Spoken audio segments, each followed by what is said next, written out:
Greetings, everyone. I'm Benjamin Kushner of ICF, and welcome to our webinar entitled Decoding Apprenticeship in Cybersecurity, How to Establish and Sustain Your Cyber Workforce. This week was Cybersecurity Career Awareness Week and Apprenticeship Awareness Week. So we'd be interested in hearing what activities you were involved in this week. So why don't you use the question pod to type in some activities that you were working on. The webinar is going to also talk about the Cybersecurity Youth Apprenticeship Initiative, CYAI. Let's go over some of the objectives of this webinar. We want to understand why cybersecurity is critical for every industry, and we want to explore the depths of a career in cybersecurity. We want to offer you some tips on how to fund a registered apprenticeship program. We want to learn ways to engage employers and to build their return on investment. And we want to hear about the CYAI initiative and our partnership opportunities. Let's start with a polling question. Tell us a little bit about your organization.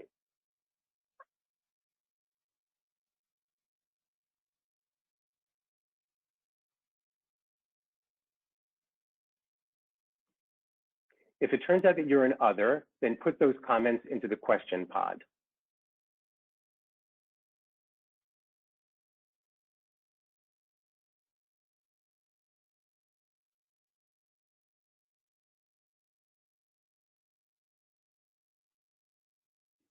Okay, great. So there's a lot of education folks on, and we have workforce system. This is great.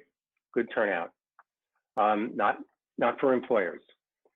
Let's go to the next polling question. Tell us a little bit more about yourself and what you do. Again, use the question pod. So here we're looking for answers like if you're in the workforce system, tell us if you're working at an AJCC or a career center. If you're working for the Workforce Development Board, if you're an employer, tell us a little bit about your company. If you are an educator, tell us whether you're with the K-12 system, post-secondary, secondary, four-year university, et cetera. And use the question pod for that. We'll give you a minute or so. Okay, now I want to give you some background on the Cybersecurity Youth Apprenticeship Initiative, CYAI.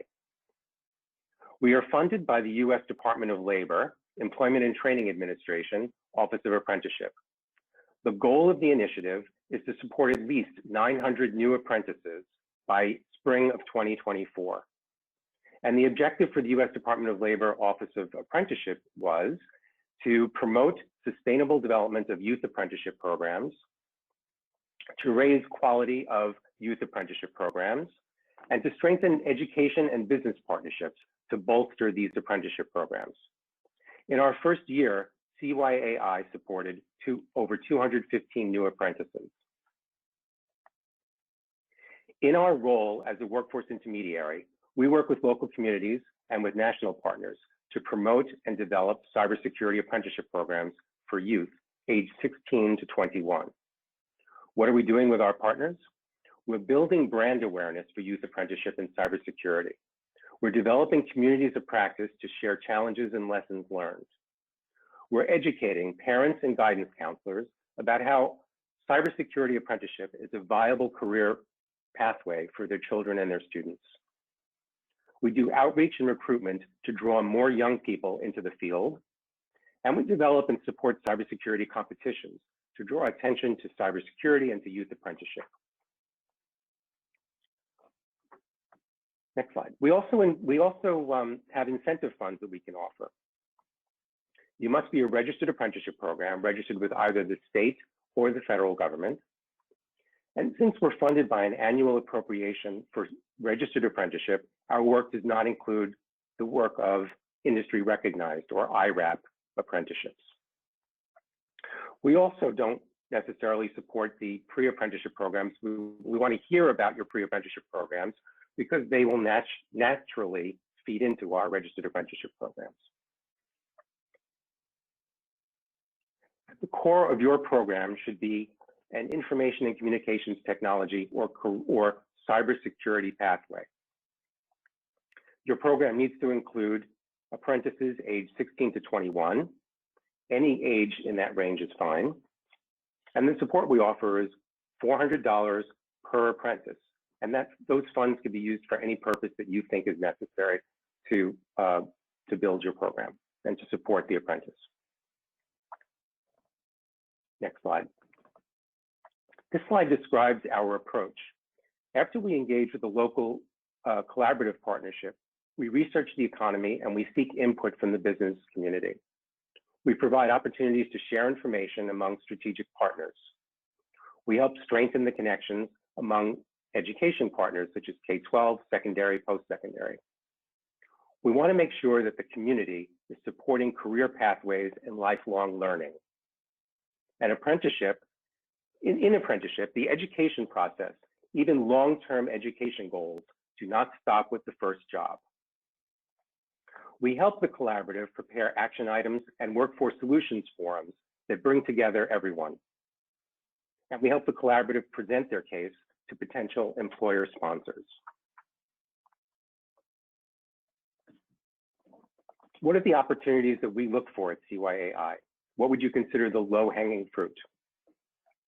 We want to work with communities where there are strong connections among the workforce, education, and business communities. We like to see good relationships and interconnectability among education partners. We'd like to see a commitment from the business community. This helps design curriculum and set goals to focus on standards and portable, stackable, nationally recognized credentials. We want employers to tell us what jobs they're creating and what skills are needed for success in those jobs. We want to see certifications that are aligned with training and curriculum based on input from business and industry. We also look for a strong commitment from the state director of apprenticeship or the cabinet official at the state that is focusing on apprenticeship. Among the ways that CYAI can benefit the business community is by addressing their tech shortage. So we want to know from employers what cybersecurity and ICT jobs they are creating, what technical skills are required for success, what work readiness skills or essential skills are required for success, and how could we align curriculum with the standards that business and industry sets.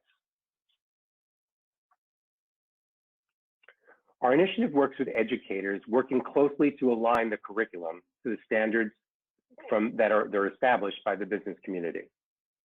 This should start at the K-12 level by introducing students to ICT and cybersecurity, and later in the junior and senior years of high school, it may include these features: articulation agreements, dual enrollment.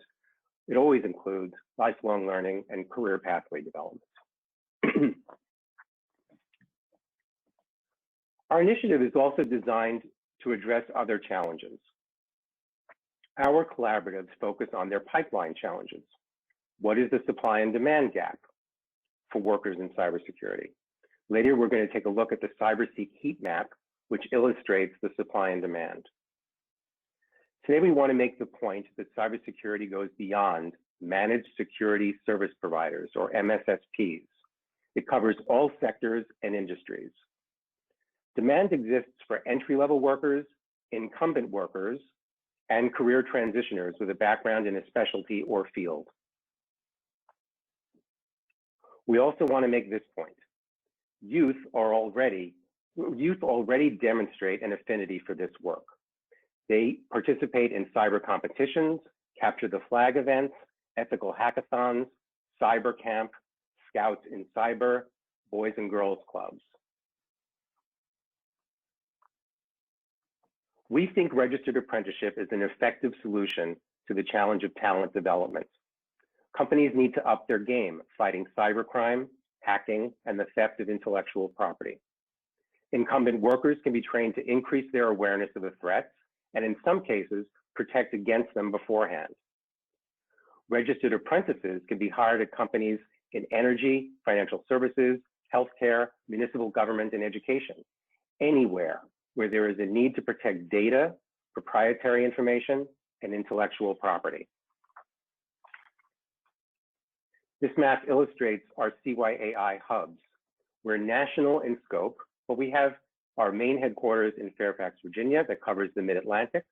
I'm located on the West Coast in Los Angeles, and we have a hub in the US Virgin Islands.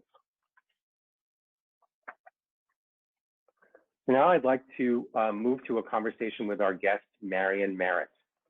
Marion is the Deputy Director of the National Initiative for Cybersecurity Education, NICE. It's part of NIST, which is also part of the US Department of Commerce. She was previously with Symantec, where she created career development programs for opportunity youth.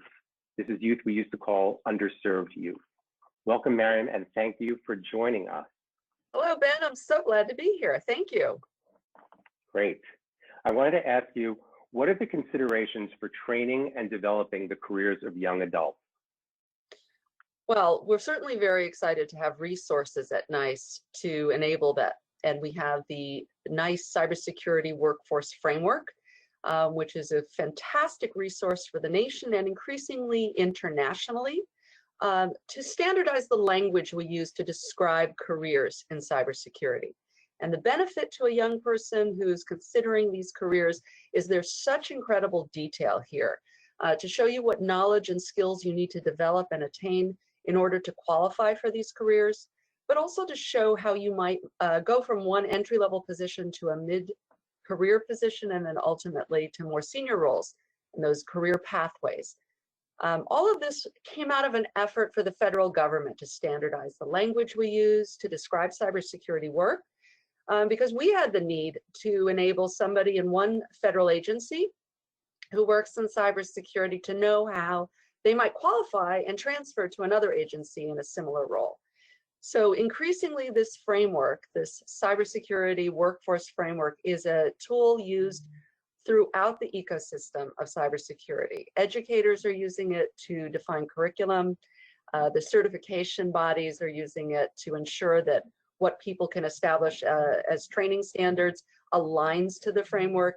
And of course, you'll see position descriptions, job announcements that reference information from the framework. Marion, do you think that the registered apprenticeship format is compatible with these issues and with this development? Absolutely, and in fact, over the last several years, we've seen nearly 100 cybersecurity registered apprenticeship programs being developed in partnership with the federal Department of Labor standards, and most of them do align to positions that are identified in the NICE framework. Great. Can you comment a little about the importance of cybersecurity awareness across all sectors and industries? Absolutely. So certainly every employee, it really doesn't matter what sector you go into, every employee needs to understand cybersecurity and their role in it. And in fact, a working group at NICE created a guidebook that you can download called Cybersecurity is Everyone's Job. That being said, we do know that we have specialty roles in every sector. And in fact, we're seeing an emergence of so-called hybrid roles where, as an example, in healthcare, in a hospital, you need that clinical knowledge and regulatory knowledge, things like patient privacy and HIPAA, for example. But somebody who's handling electronic health records may have a role in making sure that they're cyber safe and making sure that as they're saved and used in the clinical environment and then transferred or shared with insurance companies, that they stay safe. I was wondering if we could speak a little bit about the supply and demand for cybersecurity workers, and maybe we should pull up the CyberSeek heat map. Yeah, so for those of you who are not familiar, this website, cyberseek.org, came out of a grant and ongoing support from NICE, and it's put together by CompTIA and Burning Glass. CompTIA is a certification body, and Burning Glass is a labor research company. And what it shows you is nearly live data about where the demand and supply is for cybersecurity work roles. And when you visit that website on your own, you can pick a different state, you can drill down to your metropolitan area, so a city area. You can also split it up by sectors. So there's a lot of really robust information here, and I would encourage people to take a look. Now, it does show things on a regional basis, which would imply that, I need to go work, for example, in another state if my state doesn't have a large ecosystem. What we're seeing in this current odd work from home environment is that there's a lot of opportunities for remote work, and that is true for cybersecurity. So I would just encourage people to become familiar with which sectors are really doing a lot of job openings, and use the map as a great tool. You'll also see that it aligns to the NICE framework. So open positions are described by the work roles of the framework. You'll also see common job titles and certifications that are often requested. I know people also get excited when they see salary opportunities listed. So this is really robust data that people can use. Look at the size of the workforce. 941,000 people are in the workforce now, and 521 job openings exist. Yeah, and what people might notice is this service, CyberSeek, has been out for a couple of years, and while we've seen that the base of the currently employed population of cybersecurity professionals has grown dramatically, I will say that the job openings has also grown, in fact, outpaced. So the demand is not going away, it's growing very fast, and we really need more people to seriously take a look at this career area. I wanted to ask you now about how would employers describe their skills gap? So let's differentiate between technical skills and the employability skills. Yeah. Which do you think is more important to the employer? So a little bit counterintuitive. When we speak to employers, they often tell us that they can teach technical skills, or that their environment is so unique that they can teach or get people caught up very rapidly. So it's those professional skills, soft skills, the ability to communicate difficult technical issues in a way that's friendly to non-technical people, but also conflict resolution and just professional demeanor, working with diverse colleagues. These are things that the employee who comes with those skills or some experience in the professional sphere will have a leg up on the competition. So where would they get those skills? One place would be a pre-apprenticeship program. So we're hoping to connect a registered apprenticeship with pre-apprenticeship programs that have that training in soft skills, but contextualized for the ICT cybersecurity environment. Wouldn't you agree that that makes sense? Oh, absolutely. And in fact, we see that as a very successful vehicle for young people of diverse backgrounds. These programs really provide them with the coaching and the mentoring to get them up to speed. And one of the other things that we're doing at CYAI is working with communities that are converting internships. So when there's an internship opportunity, we're trying to convert those into pre-apprenticeship programs that are contextualized, and that would feed into our registered apprenticeship programs in cybersecurity. That's one of our strategies. That's great, love it. I want to ask you, what role do you think cyber competitions and open houses play on increasing career awareness and on developing the work-ready skills and finding the cultural fit for the apprentice? So we know that competitions are a fantastic route for demonstrating your skills, because that ability to demonstrate what you know it can be very challenging when you come from maybe just an academic environment, and employers want to see something that looks like experience. Competitions may be that. We also know that a lot of employers attend and sponsor competitions because it's just such a great way to spot talent, especially non-traditional talent. So yeah, we would certainly encourage people to do that. Now, you also asked about open houses. When we're talking about youth and the pre-apprenticeship world, we also need to be partnering with the parents and the PTA organizations and the teachers and the school counselors. So the more we can do to demystify things that people think cybersecurity is, and showcase what an incredibly rewarding career area, not just economically, but from a sense of mission and purpose, I think that open houses can just be tremendously powerful. The other thing that we need to demystify is the concept of apprenticeship, because the vision of a traditional apprentice is one thing, and we're trying to introduce a non-traditional type of apprentice. So that's another myth that we need to bust. Mm-hmm. I wanted to ask you about one of my favorite resources, which is the RAMP Guide. The RAMP Guide is regional alliances and multi-stakeholder partnerships. I consider this a great guide because it basically teaches the basics of workforce development and how to get your community focused on cybersecurity. It's very specific to cybersecurity.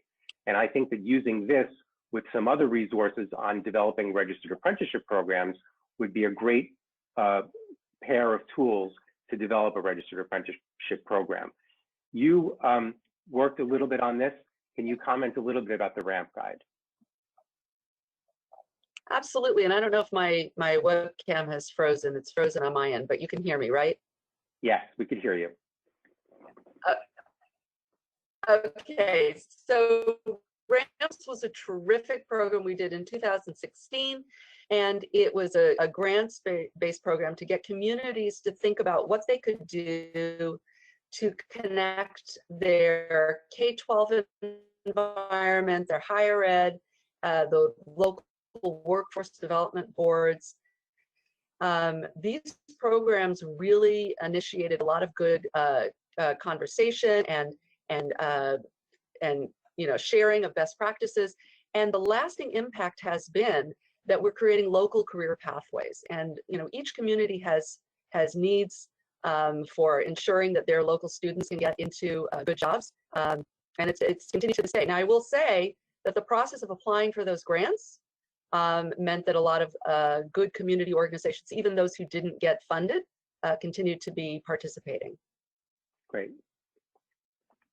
We had spoken earlier about some of the challenges in hiring youth in a registered apprenticeship program, and you had mentioned the security clearance. Could you talk a little bit more about that? Certainly. You will find with a very large percentage of cybersecurity roles that a security clearance is required.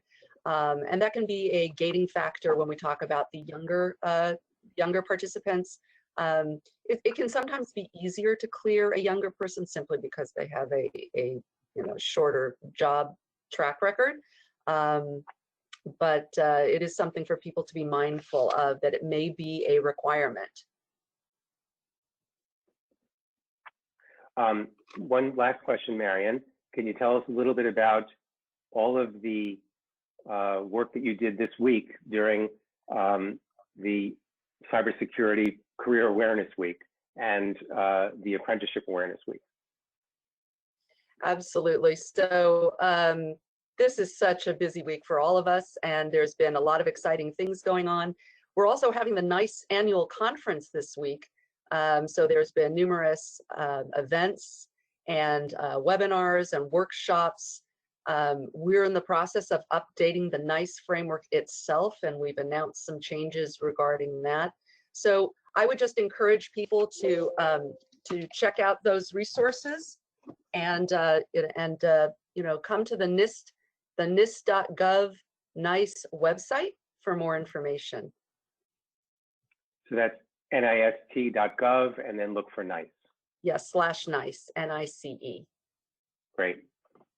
Marion, thank you very much. We're going to bring you back for a panel discussion later in our program. Now, we would like to move to a conversation about the local collaboratives that can be built to develop and promote cybersecurity apprenticeship for youth. Earlier, I spoke to Donna Woods, who is an instructor at the Canyon Springs High School in Riverside County, California. Donna is also affiliated with the CTE Cyber Academic Program, CTE Cyber Academic Pathway Program, and she's an advisor and coach for a Cyber Patriots team. And we're joined by Laura Baker, who heads up CyberWyoming. Our conversation was videoed earlier, and it runs about 15 minutes. So let's start by talking a little bit about the collaborative process and how did you start? Did you start with a core team, and how did you build on that team? Let's go to Donna first and then to Laura. Thank you, Ben. Yes, we did. We had a core team starting initially on our campus, which is a K-12. I teach cyber academic pathways at the high school. And initially we had to start as a club. And so it was just a couple of teachers. Our administrators were really behind it. And of course, then our next goal was to connect with the community college. From there, that's exactly what we did. We connected with the deans and those that were in ICT at the community college to see what they would like, because we naturally already had an articulation with them through some of our courses. So that was the next consistent and logical move for us to begin building the team to see what our pathway would look like, and even before we could engage industry partners. And you've also branded yourself Inland Empire, right? So you've expanded your geographic area from Moreno Valley to Inland Empire, which covers two big counties, San Bernardino County and Riverside County, right? Yes, they're very large counties, and I'm glad you brought that up. Yes, because Riverside County is the second largest county in the state of California, and San Bernardino is the first largest county in the state of California. So it encompasses not only a large geographic area as far as square miles, it also encompasses a great deal, a number of individuals.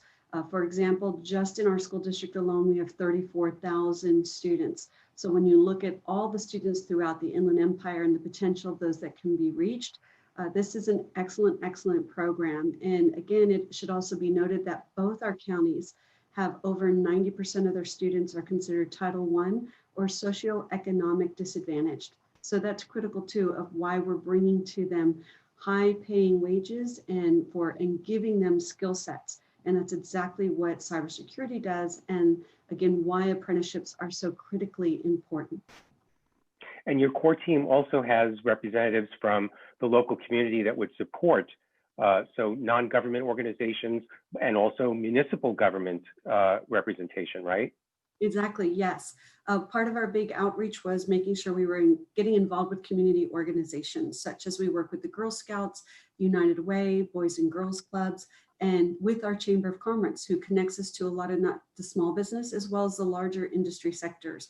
In our community, there is not a large singular industry sector base like there might be up in Silicon Valley or in an inner city area.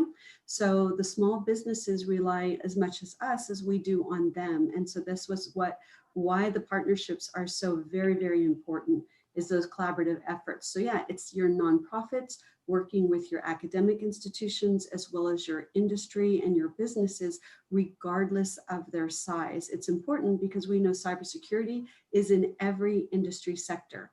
So often that's part of what we do, is helping educate industry, even though it might be a hospital down the street or say a store within the mall, then it's still important. And they're realizing that IT and cybersecurity hits everything, and that everybody, it's all of our shared responsibility.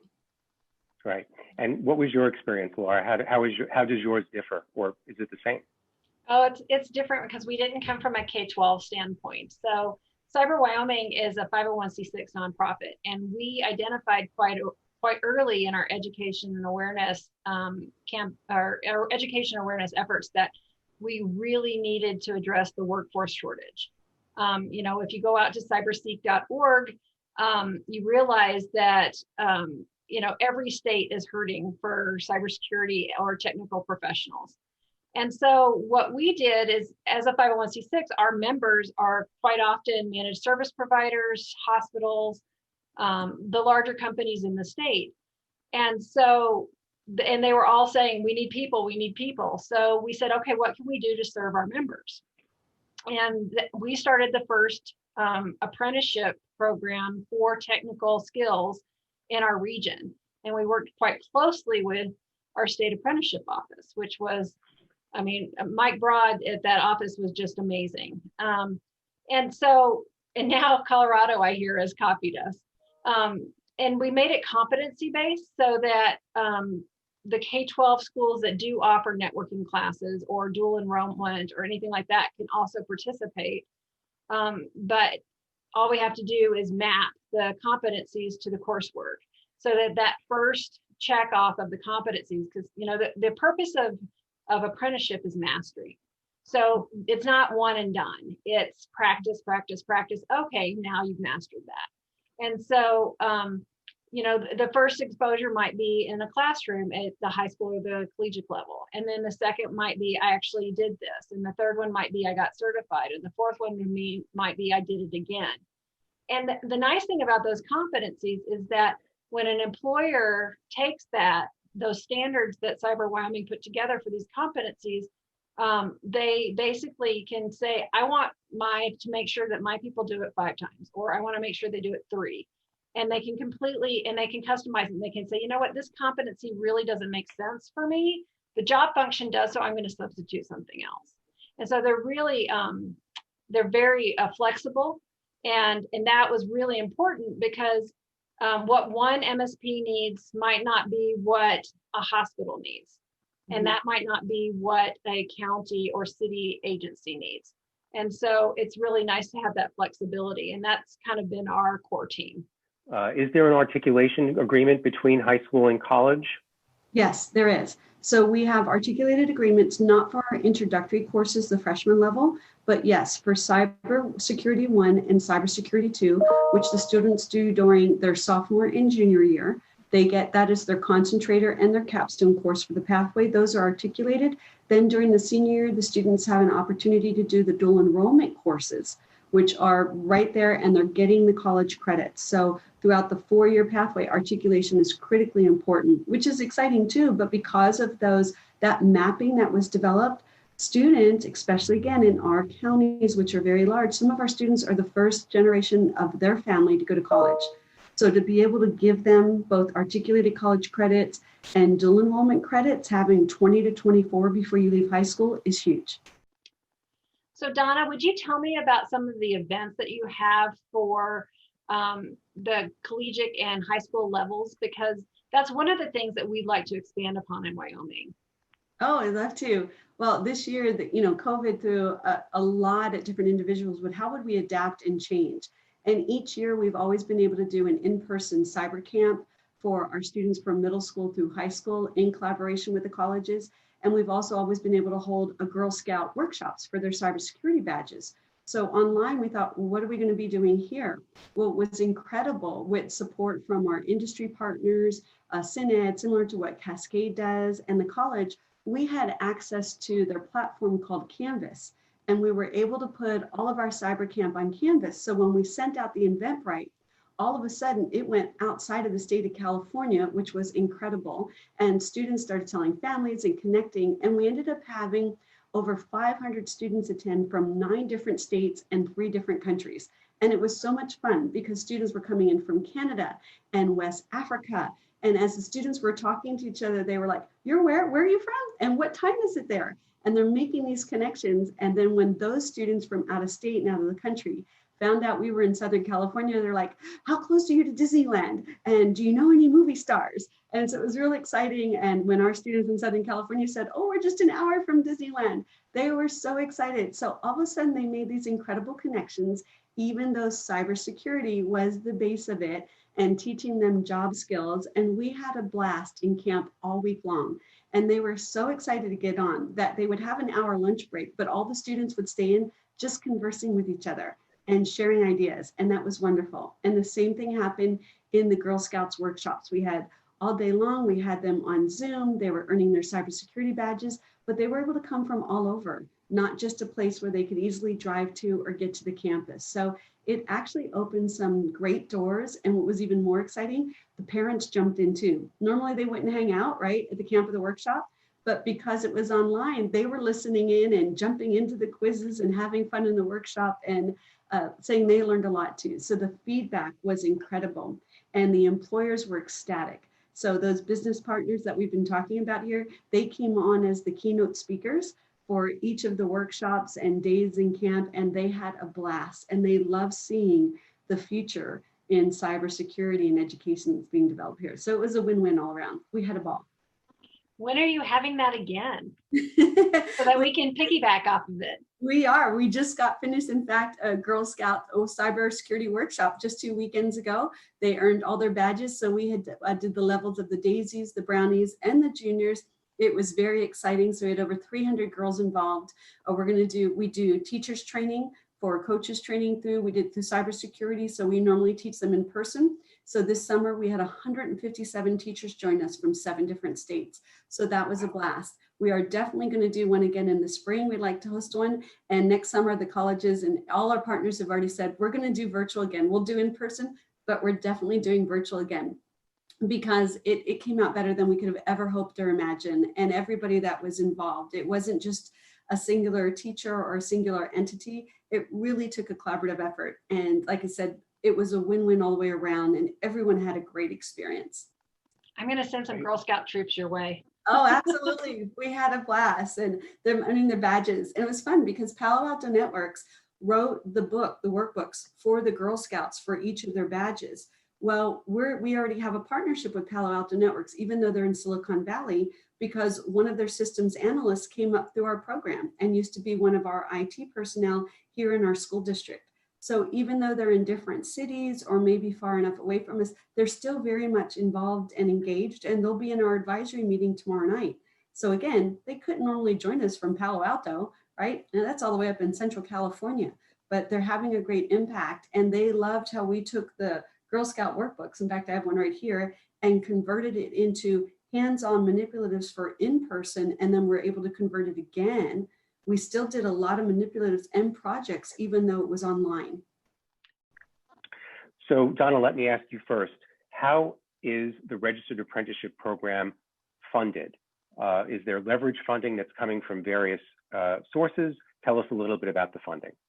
Yes, thank you, Ben. It depends on the circumstance and situation. As I had shared earlier, we are a Title I district, so some of the funding comes from federal funding, which are trying to help students get out of their socioeconomic dilemmas that they might be in, right? So they want to offer some workforce development funding, and we are able to utilize some of those funds in collaboration with what the workforce and our industry partners may be allowed to add to it too. For example, we cover all the liability insurances that are necessary and important. So that risk, none of the risk for that is put on the employer at all. The other parts of it, there may be federal grants, and some of our different grants that we apply for. Our strong workforce program funding grants do not pay for the apprenticeships themselves. However, they do pay for the investment of the skills training that they would need, any of the software that they would need, investments with helping them get the tools for passing certifications. So as you leverage the funds together, that's how you're able to make it a complete package for the students and those going through the programs. And Laura, how does it work in Wyoming? It's very similar. Wyoming did get a federal apprenticeship expansion grant. And so our Department of Workforce Services has a little bit of leeway there to offer small grants, usually for training, usually to hire an apprentice. And then in addition to that, because the Workforce Services is so involved in apprenticeship and internships, we do have internship grants that can work for pre-apprenticeship, that will actually pay an intern up to $12 an hour, which doesn't sound like a lot in some of the states, but in Wyoming for a student, that's not too bad. And employers are encouraged to add to that. So maybe you want to hire somebody for $15 or $18 an hour as an intern, then the employer would be encouraged to add, the $3 an hour to make it 15, which is kind of nice because they have a little bit of skin in the game. But it gives it a really good baseline for that experience, and that's a really nice thing to have for pre-apprenticeship. And not every state has that, so kudos to the Department of Workforce Services in Wyoming for that, because a lot of times the apprenticeship grants really only pay for related skills trainings. Or for instance, if you're an electrician, it might pay for some of your equipment. If you're an electrician apprentice, or if you're a cybersecurity apprentice, it might pay for an upgraded computer or something like that. But it also may pay for your A+ certification or your Security+ certification. So, but it very rarely does it actually pay for wages. And so I think that's unusual and wonderful about the state of Wyoming.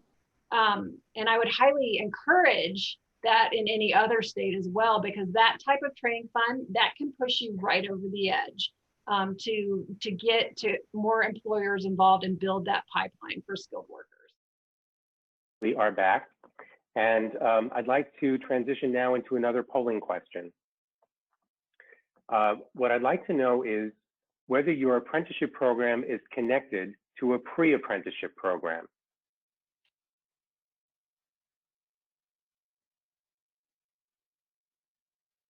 I also want to remind everyone that if you had any questions you wanted to ask, you could use the question pod to chat with us and ask us any questions.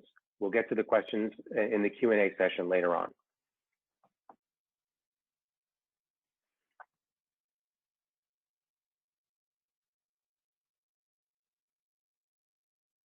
Okay, so that's interesting.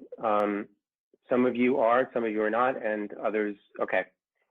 Thank you, and let's go to one last polling question, which is, do you have an agreement, such as a dual enrollment agreement or an articulation agreement? Is there an agreement between the K-12 or secondary system and a college system?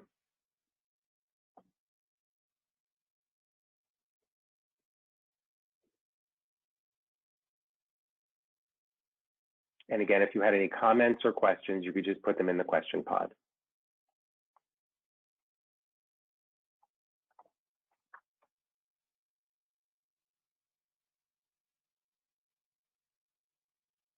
Okay, good. So there are a lot of articulation agreements and dual enrollment agreements, and there is a good connection within those education partners. That's great. Thank you. Now I'd like to move to a live discussion with some of our previous panelists, Laura and Marion, and I want to introduce Steve Hendrickson, who is a managing principal at CMIT Solutions in Wyoming. Welcome, everybody. Thanks, Ben. I want to start by asking Steve about CMIT Solutions. What is an MSSP and who are your customers? Yeah, thanks. Well, glad to be here. Thank you for the opportunity to join this great week that's happening around apprenticeships and cybersecurity. To put it simply, I guess an MSSP provides technical and cybersecurity related services to businesses. It allows organizations access to highly skilled technicians, enterprise class software, typically at a lower cost than they could do it themselves. Sample examples might be we would manage cell phones and the security, mobile device management on people's cell phones. All the way up to private cloud server hosting in our data center, and helping businesses comply with regulations and passing those regulatory audits using services out of our security operations center. We have clients in, like Miriam was saying, geography really is it's not an issue anymore. So for us, we have clients in Wyoming, Colorado, Nebraska, and Texas. And those comprise of about 500 desktops, 35 physical servers, and about 20 virtual servers, and a handful of other little devices like firewalls and switches and things like that. We have a data center in Phoenix. That's where our private cloud is hosted from. We have a 24/7 staffed security operations center, as well as a network operations center where our tier 3 folks work out of. So you can see an MSSP offers a lot of things that probably especially a small business wouldn't be able to afford, but we're able to get them that same access and try to level that playing field by giving them good security tools and expertise to try to level that playing field between small business and enterprise. And those clients, like I just mentioned, they range from small, middle of nowhere ranch type people that take hours to get to their house, to medical practices that require HIPAA solutions.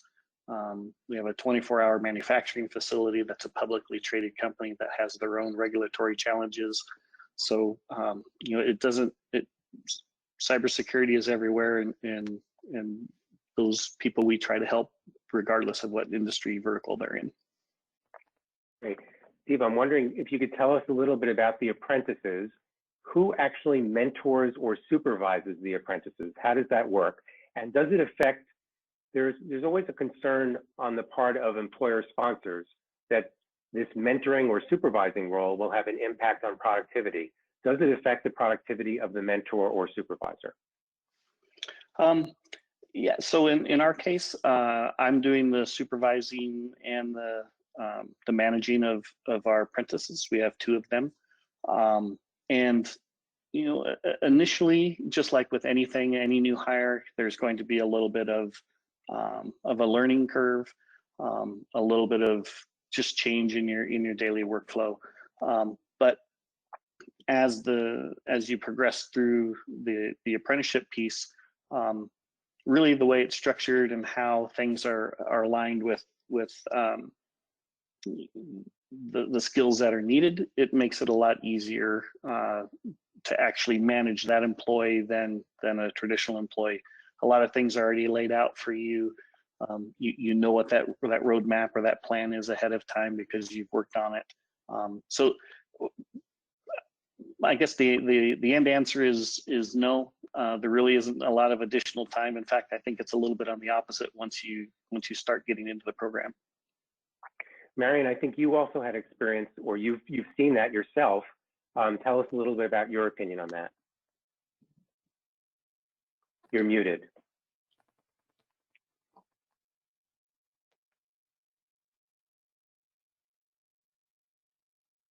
Nope. We can just read your lips. I was muted on your end, so we're good now. Okay, great. So what I've seen is that there is a startup cost in terms of, you know, getting up to speed on how apprenticeship programs work and making sure that you understand what's expected of you, the employer. You know, how frequently will you be reporting learning objectives and on the job, you know, skill acquisition. But boy, once it's up and running and once people have had experience with an apprentice or 2, they say that it really enables them to get a lot more done, that it's a real benefit to the organization. Not only because they've got extra hands, but because apprentices tend to be retained by the organization at the completion, they have a pipeline of talent now that's predictable. Yeah, I think also it's important for us to differentiate between the mentoring piece or supervising piece and how much of that could be dealt with at the pre-apprenticeship or skills training side.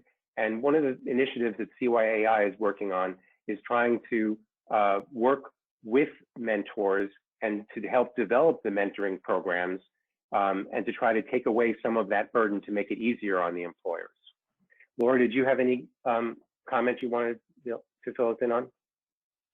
Sure. I mean, Steve and I work really closely together. CyberWyoming is the sponsor of the program, and then CMIT is the employer for the program. And one of the things that we do together is we meet at least on a monthly basis, sometimes more, and talk about how we need to structure the soft skills training piece. Marion talked about that earlier and how that was really important to employers. And so we make sure that the CyberWyoming does the soft skills training for CMIT and for all of our apprentices and our employers. But we want to make sure that that's tailored to an individual organization. So for instance, right now, Steve had said, you know, they need more experience in writing policies. So right now we're actually we just finished working on reviewing the password policy, making it more the word I'm trying to find is appropriate for, yes. Yeah, well, not up to date, no. I wasn't going there. Tailored or customized? Yeah, making it more customized and so that they really can relate to it as employees and apprentices, and so that it really means something to them on their day-to-day basis. That's what I was looking for. And so, you know, sometimes you take a template down from the internet and it's got all this technical jargon and you're like, I don't know how this actually relates to me. And so they're making sure that it relates to them and to CMIT and their day-to-day work methodologies. But they're also taking that too and saying, this is a service we could provide for our customers because we know our customers really well. So they're looking at it from 2 ways, and I love that. And I think, Laura, you had the next question. I do. So Steve, what are the pluses for you as an employer for apprenticeship? Well, in this program, the first thing is you know, because the related training piece of it is very very important. Like we talked about a little bit, you know, a little bit earlier. Sorry, I lost my train of thought. The related training piece of it is really important, because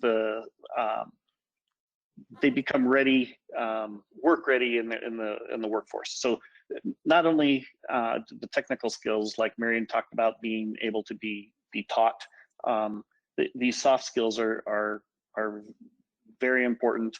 And so having that capability, not having to worry about how they're going to fit in my culture, is very important. I can focus on getting them up to speed on the technical side of things, and coming out of a kind of a program that has some recurring, I guess, practices. The apprentices will come out providing a consistent level of security practices, I guess I call it. So they aren't having to try to reinvent the wheel. They know what they're doing. They've experienced some things before, and they're comfortable doing some of these security related tasks. So from being an employer, and having someone actually go through that program, it will save me a lot of time. Like I said, I don't have to worry about the corporate culture side of things. I have someone that has some work experience. I know that they're going to be consistent in what they do. What, you know, the people, how they come out of that program is going to be consistent. So I hope I answered that question. Yeah, I think that you're an example of an employer who's probably, like Marion said earlier, who's probably more interested in the employability skills and the work readiness of the apprentice, because you feel that you could train them in a lot of the technical issues. It doesn't mean that they can't have the technical skills to begin with. They have to have the technical skills, but it's very great for you to be connected to a pre-apprenticeship program that contextualizes the training and prepares the individual for not only the work readiness skills that they need, but also the context of ICT and cybersecurity. Yeah, exactly. Very, very well said. Thank you. If I can just add in, you know, outside of the apprenticeship world, employers report they spend 4 to 6 months training and reskilling new employees. If those efforts, those dollars and that time were spent in apprenticeship programs, they would get the same benefit of, you know, they're putting the training in and getting specific skills specific to their environment, but they would also have that ready talent pipeline that would take out the whole time to hire problems that people have, and the retention and the turnover that's being experienced out there in the ecosystem.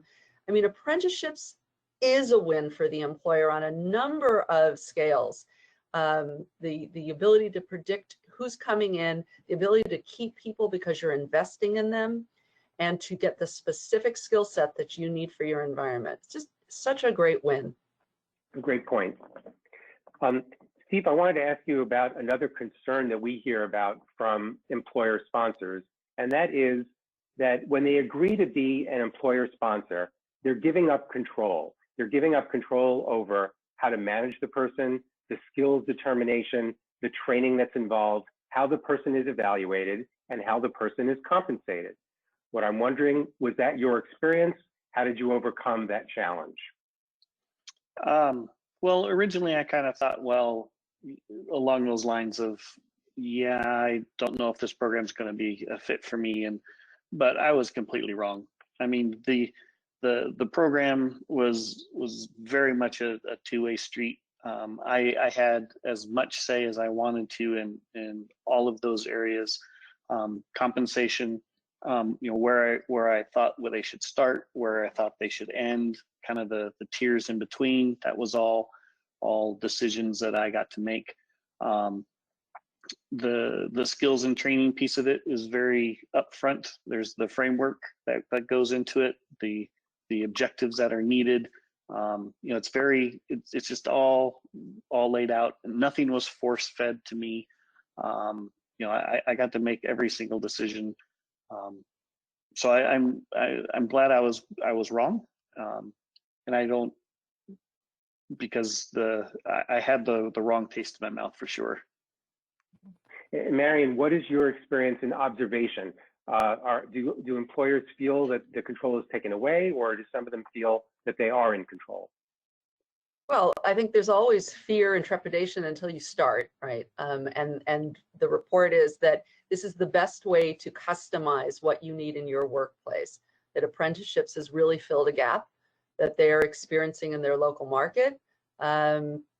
And you don't see employers trying apprenticeship and then stepping away from it. Once they get a taste for how successful it can be for them, and they have the right mentoring people, you know, set up with expectations set appropriately, you see them signing up year after year. Yeah, I mean, just to add into that, I'm sorry, I don't think I'll hire the same ever again. I mean, the program is just such a, like I said, a win. It doesn't seem the traditional way of hiring people is the right way to do it nowadays. Makes sense. Laura, I think you had the next question. Thank you. Steve, tell us about the apprentices, especially the younger one that's in the CYAI program. And did they receive any pre-apprenticeship training or upfront related technical instruction? Tell us about how they came to you at CMIT and what their backgrounds were. So one, I mean, both of them were employees before the program started. So one is a very junior, the younger one is a very junior, doesn't know what he wants to be in life, thought cybersecurity sounds cool, and decided to kind of jump in on it. So there wasn't anything that he took in school that was, you know, kind of preparing him. And the other is kind of had in his mind that he thought technology was interesting, and was kind of just going down the more traditional path, but has seen that cybersecurity is the way of the future, and has kind of leaned in that direction. So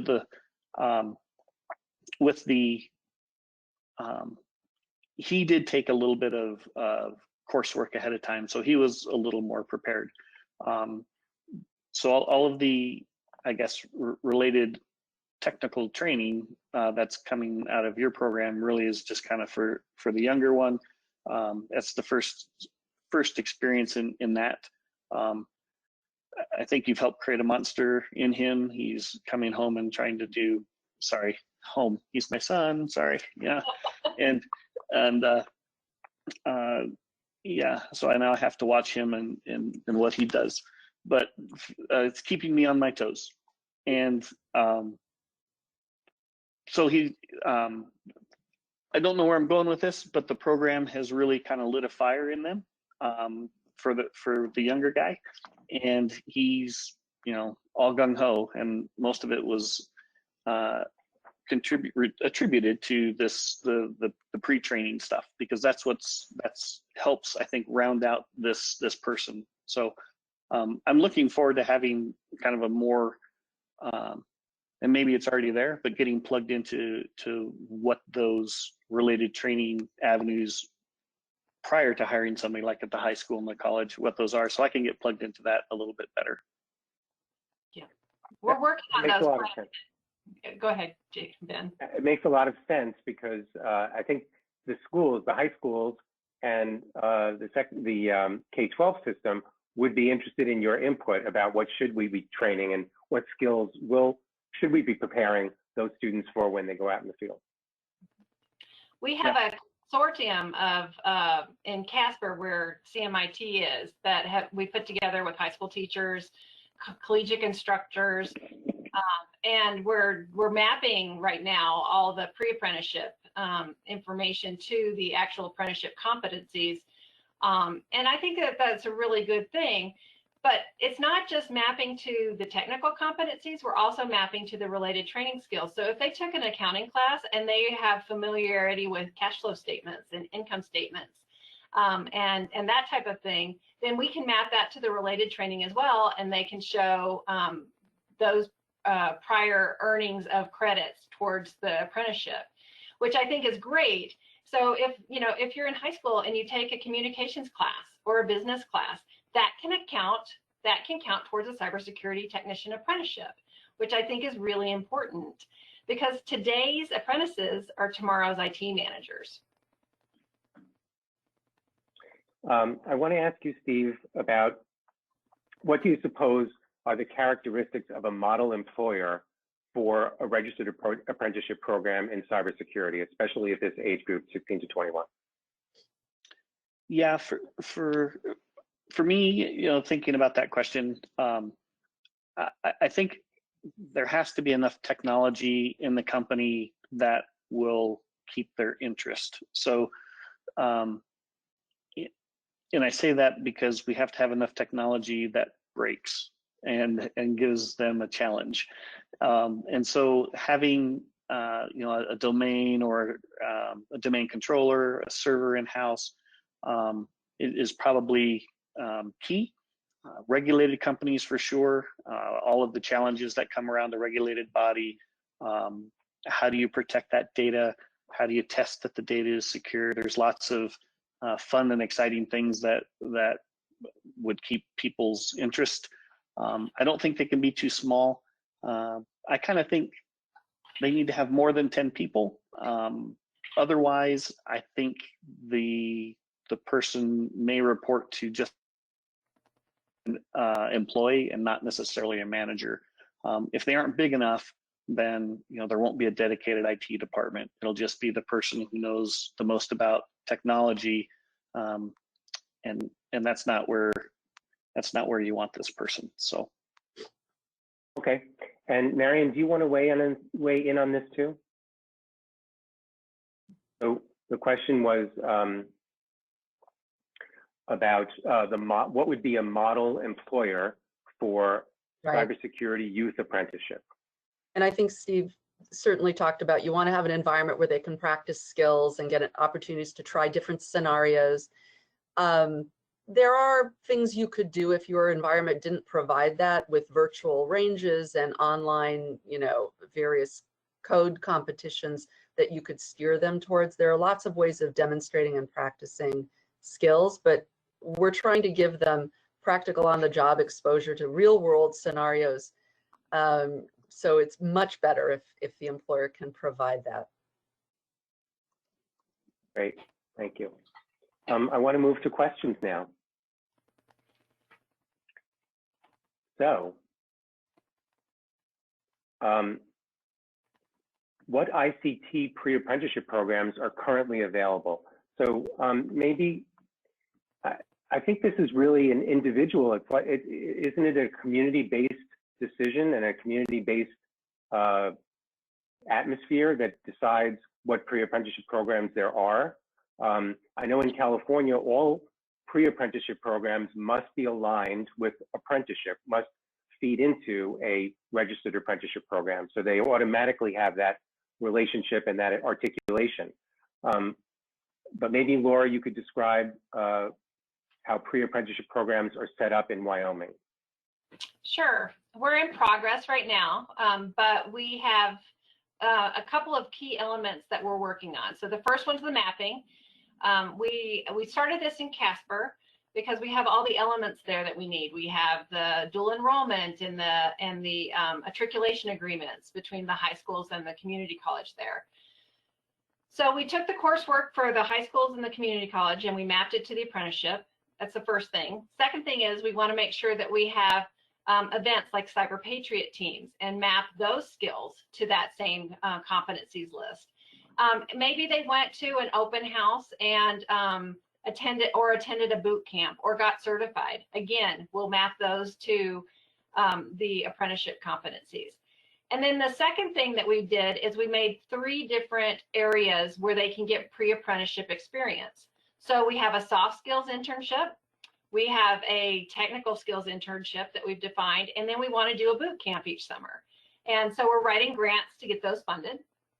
And then we have a committee that has employers and the schools and CyberWyoming representing the apprenticeship on it, and we're continuously working on that. So we're hoping to have this up and running by probably mid-spring and have our first internships going and maybe the boot camp in the summer. So it should be a lot of fun. And it's exciting to see what happens with these events that the high schools are putting on. You know, some of the employers have even said once COVID gets a little bit easier, we're going to have an open house for these students and see and show them what a day in the life might be, in the life of an IT person might be. Maybe they can go around and shadow and mentor. So these are the types of things that we're looking for. We have a question about how you can convert an internship into a pre-apprenticeship program. So this is something Laura and I are already in discussion about. You're trying to develop an internship program, and I'm thinking that, you know, whatever you do in this internship program, we should try to capture it, formalize it, and make it into a pre-apprenticeship program. Do you want to, I think you've already suggested how you might go about doing it. It's through the process of mapping and making sure the curriculum aligns with the mapping. Wouldn't that be the answer to the question? Absolutely, absolutely. And I would also say that it's not just the mapping, it's making sure that those students know that mapping and know what that pathway is. So they'll see the competencies and they'll say, oh, I can check these 5 off because I just did this. And so I got exposure to this. And now I can walk with that mapping into an employer and say, I have exposure to these 5 items. And I'm planning to go to this internship and I'm going to be have exposure to another 30. Just want you to know I'm coming out of the into the workforce in a year, so keep your eye on me.